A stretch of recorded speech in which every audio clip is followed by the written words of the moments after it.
Good evening. I am Navya. I would like to thank to my teacher who has given me this golden opportunity. So, my today's topic is properties of matter. Properties of matter: solid, liquid, and gas.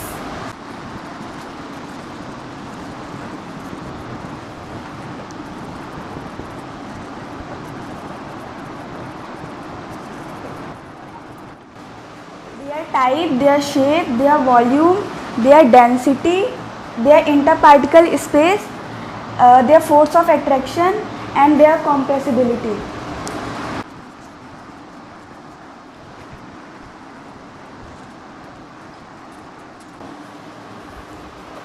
हम इन्हें diagram से समझेंगे। तो जो solid होता है वो rigid type का होता है because it can not be flow, और जो लिक्विड होता है वो फ्लूइड टाइप का होता है because it can be flow. और गैस भी हमारा फ्लो कर सकता है, तो ये भी हमारा फ्लूइड टाइप है। सॉलिड हमारा सॉलिड का फिक्स्ड शेप होता है क्योंकि वो अपना शेप चेंज नहीं कर सकते। एग्जांपल, जैसे ये मार्कर है तो इसका जो शेप है वो फिक्स्ड है। अगर इसको हम कहीं और रखेंगे तो इसका जो शेप होगा वो चेंज नहीं होगा, तो इसका फिक्स्ड शेप होता है। सॉलिड का शेप फिक्स्ड होता है और लिक्विड का शेप फिक्स्ड नहीं होता है, क्योंकि अगर हम किसी कंटेनर में, जैसे ग्लास में हम वाटर लेते हैं और उसको अगर हम बाउल में डालते हैं तो उसका शेप चेंज हो जाता है। तो लिक्विड का जो शेप होता है वो फिक्स्ड नहीं होता है, नॉट फिक्स्ड। और जो गैस का शेप होता है वो भी फिक्स्ड नहीं होता है बिकॉज मार्केट में काफ़ी सारे शेप्स के बलून्स आते हैं, तो सबके शेप अलग अलग होते हैं। ये भी हमारा नॉट फिक्स्ड है। अब वॉल्यूम में आ जाते हैं। तो सॉलिड का जो वॉल्यूम होता है वो फिक्स्ड होता है, क्योंकि ये सॉलिड है और ये जितना वॉल्यूम जितना स्पेस कवर किया है, अगर इसको कहीं और रखेंगे तो वहाँ भी वो उतना ही स्पेस कवर करेगा। तो इसका जो सॉलिड का वॉल्यूम होता है वो फिक्स्ड होता है। और लिक्विड का जो वॉल्यूम होता है वो भी फिक्स्ड होता है, क्योंकि अगर हम किसी बीकर में 100 ml वाटर लेते हैं और अगर हम उसे दूसरे में डालते हैं तो उसमें भी वो 100 ml ही वाटर रहेगा। तो इसका जो लिक्विड का जो वॉल्यूम है ये भी फिक्स्ड है। और गैस का वॉल्यूम जो है वो फिक्स्ड नहीं है। डेंसिटी आ जाता है। तो सॉलिड की जो डेंसिटी होती है वो काफ़ी ज़्यादा होती है, मैक्सिमम होती है, क्योंकि मार्कर है तो हमारा हाथ जो है इसके आर पार नहीं हो सकता है, क्योंकि इस मार्कर की जो डेंसिटी है वो ज़्यादा है। तो सॉलिड की जो डेंसिटी होती है वो मैक्सिमम होती है, और लिक्विड की डेंसिटी जो होती है वो मॉडरेट होती है, क्योंकि हम अपना पानी में हम अपना हाथ आर पार कर सकते हैं, लेकिन ज़्यादा देर तक नहीं कर सकते। तो सॉलिड के कंपैरिजन में लिक्विड की जो डेंसिटी होती है वो कम होती है, तो इसे हम मॉडरेट लिखेंगे।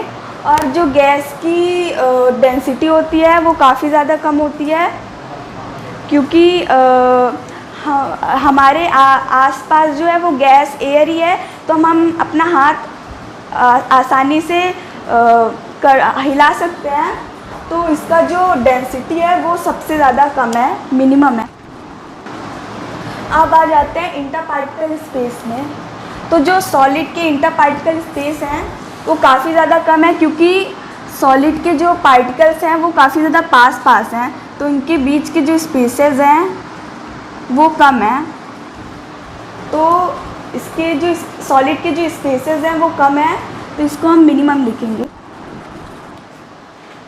और जो लिक्विड की इंटरपार्टिकल स्पेस है वो सॉलिड के कंपैरिजन में ज़्यादा है, तो इसको हम मॉडरेट लिखेंगे।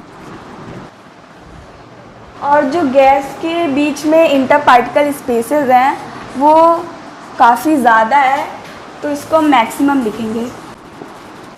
लिक्विड का मॉडरेट इसलिए लिखेंगे क्योंकि जो सॉलिड के इंटर पार्टिकल स्पेस है वो कम है और गैस के जो इंटर पार्टिकल स्पेस है वो ज़्यादा है, तो इसलिए ये मॉडरेट में आएगा।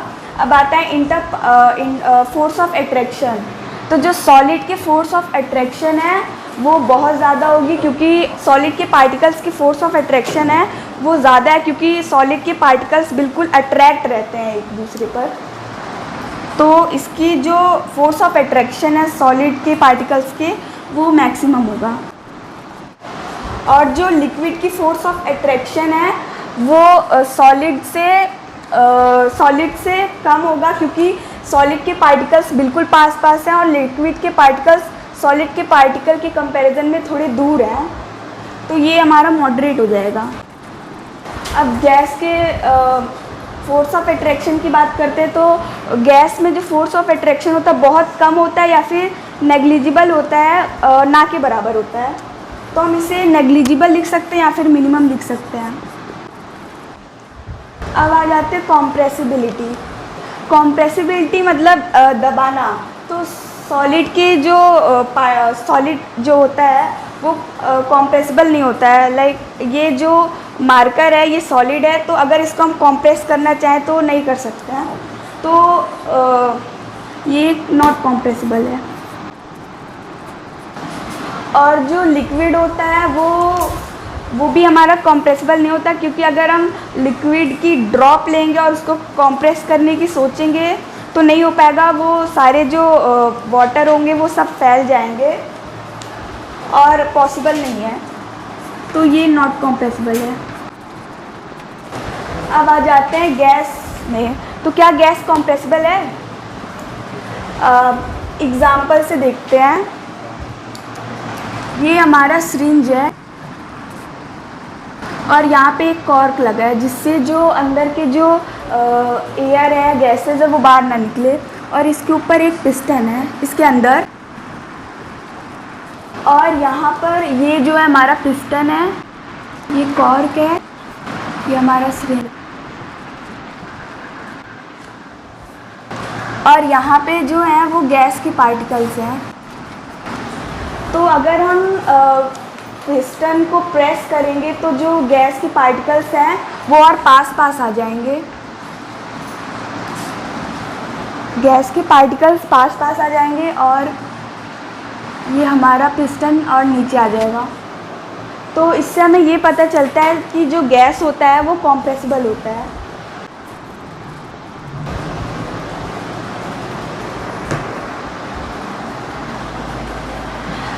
I hope you understand. If you have any doubt, you can ask me. Density क्या है? डेंसिटी होती है मास पर यूनिट वॉल्यूम। डेंसिटी मतलब होता है घना, पार्टिकल की तो जो सॉलिड की डेंसिटी है वो उसकी जो सॉलिड के पार्टिकल्स है वो कितने घने हैं। और कोई? Thank you.